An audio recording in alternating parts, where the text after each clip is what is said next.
name for a bus you can imagine this year, because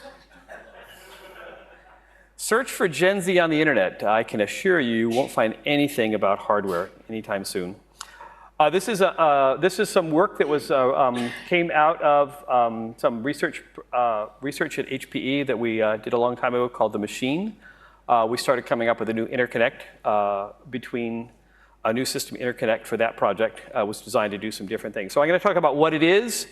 I'm going to talk about why I think you might find it interesting in terms of how it's different from existing technologies and what kind of capabilities it's going to bring to our systems. Then I'm going to talk about, at the end, I'll talk about the development work we're doing to bring it into Linux. We're obviously starting the work very early. The specification, Gen Z specification 1.0 was finished up last year. We're starting to see silicon designs in our company and other companies. The Gen Z consortium is a broad industry consortium. As with any new hardware initiative, if you've been in this industry for a while, you know that a lot of vendors will pile on into a new consortium in the hopes that they won't miss out on something, which is true of Gen Z as well. We have an enormous number of members in the consortium right now, but it's starting to gain a little more traction with the members. We're starting to get a little more collaboration within the consortium of people coming back and saying, you know, that part of the spec isn't really what we want. Can we do it this other way instead? So we're starting to see the kind of collaboration that you want to see in a consortium. So it's a system interconnect, and that's kind of a broad class of things. USB, RS-232, Ethernet, PCI, those are all system interconnects, things that connect bits of the system together. Gen Z does everything. It's a really big specification. It's supposed to be very general purpose. It's supposed to go from everything from an intra-node connection, where you're connecting a CPU to memory, all the way to spanning an entire data center. So imagine being able to effectively construct a data center scale computer with a single interconnect, and that's what Gen Z can do. Its fundamental operation is a load store operation. It is not a packet transferring system. It's not a DMA transferring system. The fundamental operation it provides is literally fetching and storing a collection of bytes. And so in that it looks a lot like PCIe. Where the configuration of the system is done by loading and storing data from configuration registers, even across the data center. So it looks a little like PCIe. It also, of course, has additional operations that that look a lot like packet transfers, so you can actually transfer packets with it. You can map, if your system allows it, of course, you can take this load store semantic on the Gen Z and just map that directly to load store operations from the processor. So whereas in an Ethernet system or an InfiniBand system, you have to do an OS transfer to go do some operations on that bus to get data transferred across that bus. With a Gen Z system, you can take a remote chunk of memory from a remote machine, map it into your local address space, and do loads and stores directly. It's packet switched. So unlike PCIe, where you have a very fixed topology, Gen Z is packet switched. You can hot plug things, you can have routers, you can do switches, you can do all kinds of craziness. It supports multipath. The reason that multipath is in the Gen Z specification is for rapid failover. If you have one part of the fabric fail, the system can be configured to automatically fail over to another route. So you can actually get some redundancy in the system and some reliability. Let's see. One of the things that Gen Z can actually do is as a low-level memory interconnect. If you had Gen Z in your processor natively, it's actually sufficient to use that to connect to memory components. So instead of having a DDR controller embedded in your processor, you can actually put the DDR controller next to the DDR memory and then use a Gen Z protocol to your processor. This has some advantages over DDR. The number of pins you require is much lower. Because you're using a serial protocol instead of a parallel protocol. It's memory technology independent. So one of the big things that happened when we started getting NVDIMMs in our systems is that the existing DDR standards weren't sufficient to talk to the NVDIMMs because of the way that the NVDIMMs operate. So we actually had to change the interface in the processor to memory because of the memory technology that we wanted to connect to it. With a Gen Z-like system, it's totally independent. The memory controller is with the memory, and the bus controllers with the processor.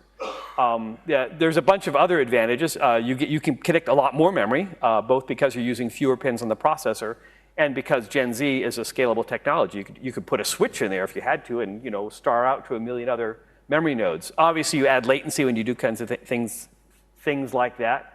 But it allows you to do something like put your RAM very close to the processor and put your non-volatile memory a hop away because the non-volatile memory is probably going to be slower for some time to come. So it makes your SoC independent of the memory technology you want to connect to it. It makes the amount of memory that you connect to your processor independent of your processor vendor's choices and the number of memory pins they offer coming out.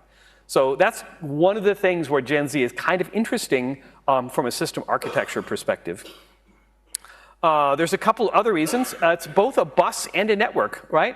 We've talked about, I've seen other presentations where people talked about how packet switching just kind of infiltrates the entire ecosystem.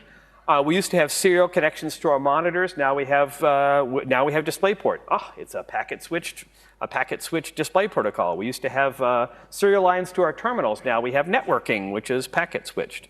Telephones used to be streaming data, and now telephone systems are all packet switched. So now I'm taking this notion of packet switching and moving it into the fundamental part of the computer architecture. So the lowest level, fastest buses in your system can now be packet switched, which means you can route them, which means you can scale them, which means you can build large systems or small systems. And it offers you some more control points for changing the system configuration on the fly, and it also offers a lot of scalability. It does add complexity, oddly. Yeah, exactly. I think the Gen Z spec is, I don't remember how many pages it's on the order of 1,000 or 1,500 pages for the specification. It's a soup to nuts kind of specification. If somebody wanted something in Gen Z and could convince the architects that it was a good idea, it probably got added. A lot of the stuff in Gen Z is optional, and for instance, the notion of routing. If you have a point-to-point connection, you probably don't want to send packet header information that will allow routing. You probably want to use shorter addresses to reduce the number of bits you're sending over the stream. And so there are alternate packet formats that eliminate some of the information to make the packets smaller and the packets more rapid, more easily processed. Let's see. Many people have asked about the notion of the security in Gen Z. I talk about Gen Z as being both an intra-system and an inter-system interconnect. So you can imagine multiple computers being connected through a network. Right now, the way that we do security is those networks go into the operating system, and the operating system secures the computer from the network, right? Effectively limits what processes that network can get access to. But now I'm talking about a load store bus, where you can literally map memory from your system into some other system's address space directly.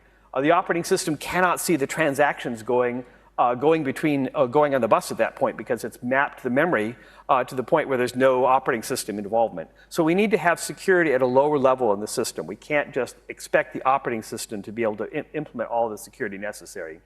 So the Gen Z protocol has a couple levels of security, and then the Gen Z hardware has some more stuff.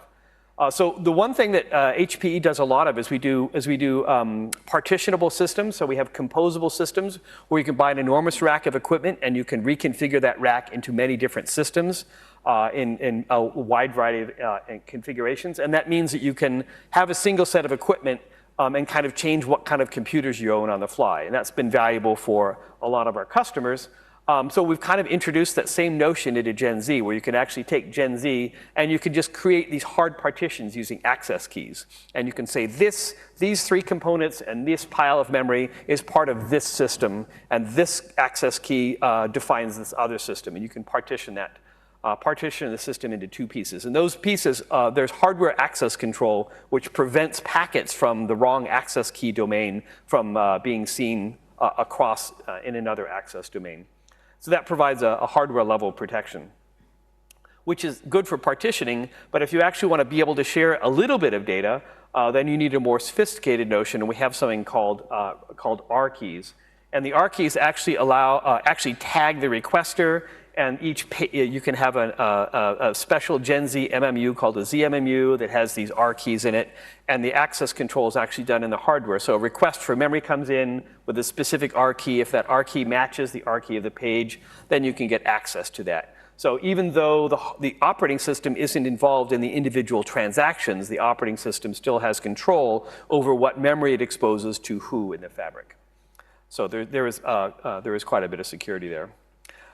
So the reason I'm here today, obviously, is we want to talk about where Gen Z fits into Linux. And Gen Z fits into Linux in a number of different ways. It's a bus, right? You can connect, I can imagine GPUs with a Gen Z native interface, and you just plug them into your computer using a Gen Z socket, just like we use PCIe today, and it's going to connect devices to the host. You could use Gen Z for memory, right? So the memory plugs in, and you want your system to be able to discover the memory and use the memory. So you need some kind of way of talking about devices on the Gen Z bus. But it's also a network, right? So we need to be able to go out and discover other hosts of the environment. We need to be able to figure out what the routing looks like, how to configure the switches. So it looks a lot more like InfiniBand or Ethernet in that way. And so it kind of does these two different things. So if you look at, here's a comparison between Gen Z and a couple of existing interconnects. We have PCIe and USB, and you can see some of the terminology that we use and how they're similar. USB doesn't really have subnets. It just kind of has a single topology. But we have device numbers, and we have each device has a unique identity within the system. Each device can expose a number of different components. So each physical device can appear as multiple virtual devices in the Gen Z environment, just like PCI and USB. So we use different terminology, of course, because everybody likes to make up their own terms, but the ideas are very similar to stuff we've already seen. I use USB advisedly because USB is probably the closest thing to Gen Z in terms of how it kind of gets managed, and we'll talk about that a little more later. Here's operation, things that you're going to do in the system for operation.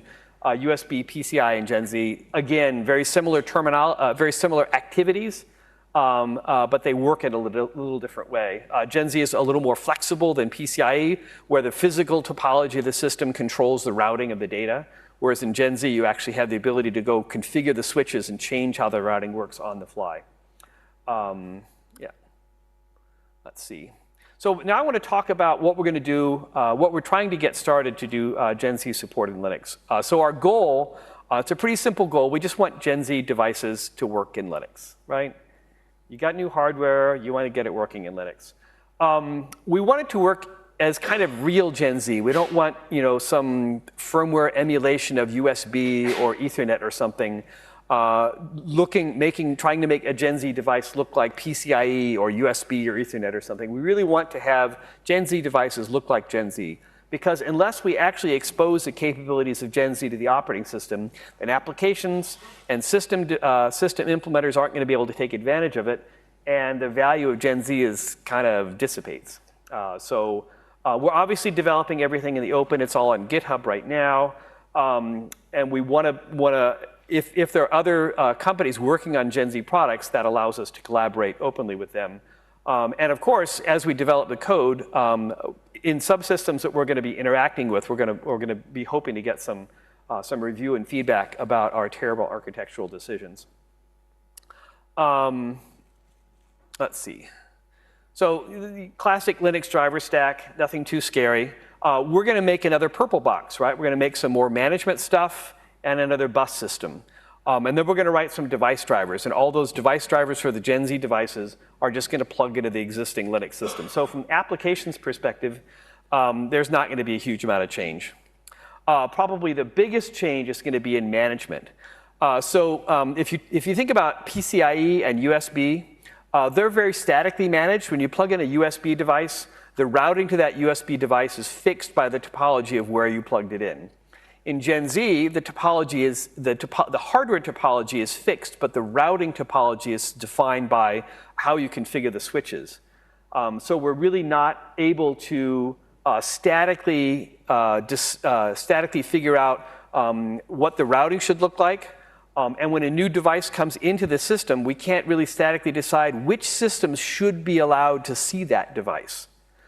So we actually have a whole steaming pile of Gen Z policy that we need to implement in the Linux environment to kind of manage all of the entire fabric. We need to know what devices are there and what systems should be able to see them, what address they should be assigned, and how they should get packets routed to them. We could do that all in the kernel and have some static policy to figure all that out. But I think our current plan right now is to expose enough the Gen Z control mechanisms through a syscall interface and do all that policy stuff up in user space. So this is kind of different from how PCIe and USB work. PCIe does allow some configuration of the devices. You can change the addressing of the devices, but that's all kind of managed in the kernel right now. And while I would like to make it all automatic and managed in the kernel, there's enough policy stuff here that I don't think it's reasonable to do so. So we're going to try an architecture where we do this stuff up in user space. And the last thing I wanted to really talk about today was the emulation stuff that we're doing, because I really didn't want to talk about the details of how this stuff works. So what we're doing right now is we're building a Gen Z emulator. We're using QEMU and its inter-virtual machine messaging system and inter-virtual machine memory stuff. So we can actually simulate Gen Z at a pretty low level and build our Gen Z fabric on top of that. So this is kind of the simulator that we're building. Pieces of this are up on GitHub right now. So we're going to build a Gen Z emulator that actually looks like Gen Z and takes Gen Z messages in and pretends to route them to different virtual nodes in the system. We can do some emulation of routing. We can do error injection. We can do latency simulation, because you can actually get packets transiting the network through different routes, and so you don't have ordering guarantees like we do with PCIe. And then our goal is to actually be able to write real code, real Gen Z driver code that sits on top of our Gen Z infrastructure with this virtual Gen Z bridge. So we can actually implement a lot of the management infrastructure and maybe a couple of the device drivers before we get hardware working. And that is our current plan. And then the other nice thing we can do is we can actually, in another VM, we can actually implement a synthetic Gen Z device. And it can respond to the Gen Z management and data messages like a real Gen Z device would. And so we can actually emulate both devices and hosts in this cool environment. So that's what we're working on. It's obviously under major construction. We're just going to keep coding along. We'll probably have, I'm trying to get some more architectural documents written and published so people can see what we're doing a little more closely. And then as soon as we have anything that looks vaguely useful, we're going to be posting it for comments to the list. So questions?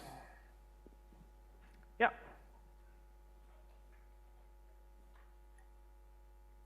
It's over here.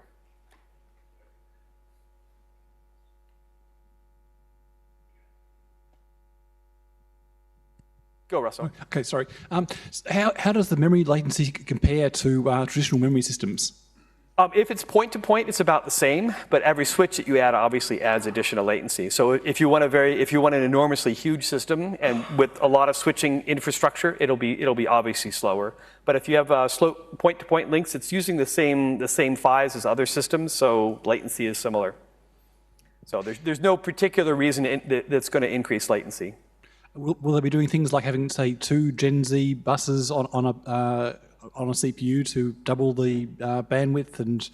I hope so. Okay, thanks. Cache coherency, you didn't talk about that at all, does it? I kind of glossed over that. So Gen Z itself doesn't have any native cache coherency in it. We're talking about how to kind of extend it to add that. It's kind of hard. So right now, yeah. So right now, actually, the systems that we're building right now are not coherent. And so you have your single system image, which is coherent, and then across to another system image, there is no coherence. And so we're actually using flushes and invalidates to make that kind of work. And it's kind of clunky, and we would like to figure some other mechanism. But when you talk about a data center scale memory system, the notion of trying to do cache coherence across that is kind of daunting. But you said some bits can be optional, so you could have that at a small scale. Obviously, everything's optional in Gen Z. So. Thanks. How do you boot a Gen Z environment? Do you boot across the fabric? Booting in a Gen Z environment, we have thought about that a little bit. Obviously, it's going to, the firmware and the device would have to do a lot of the Gen Z management on its own in order to discover the Gen Z device to boot from, and it probably will do that. So it'll work a lot like USB, where the firmware actually sets up the bus and gets things working to the point where you can get it booted, and then the OS takes over the bus and then re-enumerates and reconfigures everything for its own use. So that's how it would end up working, kind of necessity. So one thing you mentioned was hanging system memory off of Gen Z. If you're going and reconfiguring this and routing that, where's that running to do the routing and the etc. while you decide there's a different way to get to your main memory? These are interesting management problems, aren't they? In that particular case, though, because there would probably not be a switch between the processor and the memory, there'd be no routing to configure. So that would have been configured by the BIOS, and we would probably leave it alone. Now, it's important to realize that the routing and the addressing are separate ideas. And so just because you're changing the routing doesn't mean you're changing the addressing across the bus. And so the processor would still, if you could atomically flip the routing around, you could actually get the things to keep working. But yeah, probably not. Cool. Thanks, Keith. Just interested in some of the like I can see in complex architectures where you need a lot of the routing in simpler situations.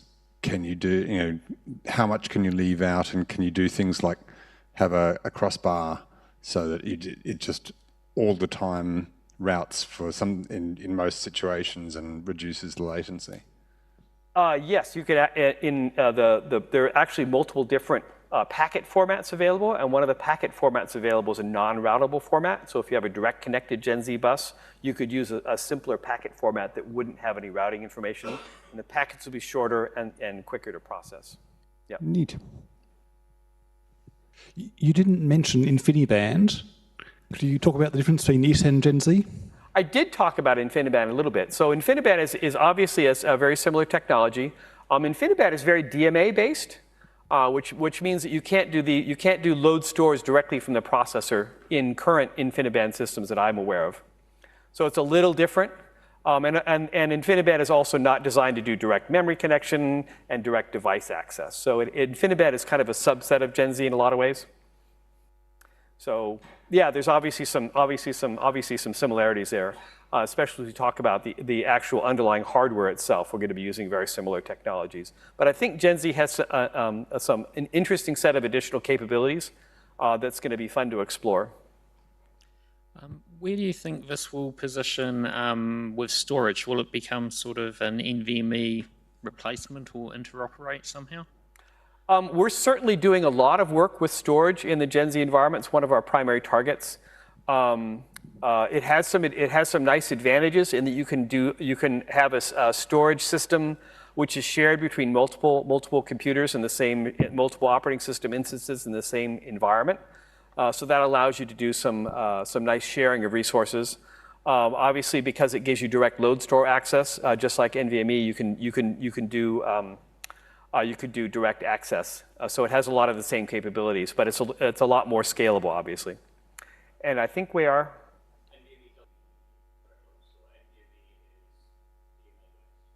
Oh.